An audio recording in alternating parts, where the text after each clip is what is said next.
Let's start with a right circular cone. Now cut it with an oblique plane, in such a way that the intersection is a closed curve. The plane meets just one nap of the cone, and is not parallel to any of the lines running down the cone from the vertex. By definition, the intersection of the cone and the plane is an ellipse. Fit a tiny sphere tightly inside the cone, up near the vertex, above the cutting plane. Its intersection with the cone is a circle. Now let's gradually increase the size of the sphere, keeping it tangent to the inside of the cone, and walk it down the cone, until it touches the plane below at a single point. We'll call that point F1. And the circle where the sphere touches the cone, we'll call K1. Start similarly with a very large sphere under the plane.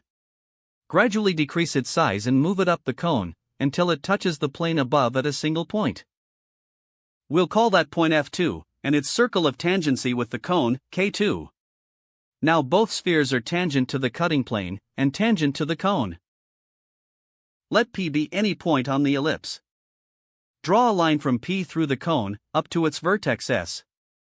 Let P1 be its point of intersection with circle K1, and, further down, P2, where the same line meets circle K2.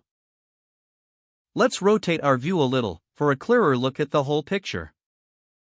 Connect P to F1. This segment lies entirely in the cutting plane.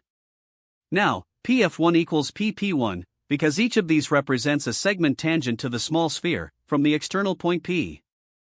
Such tangent segments are equal, as the matching triangles here show. Stare at the picture until you see it, the entire proof is right there.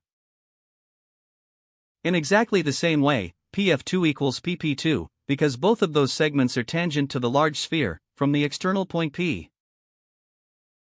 But PP1 plus PP2 is constant, it's simply the slant distance between the parallel planes containing circles K1 and K2.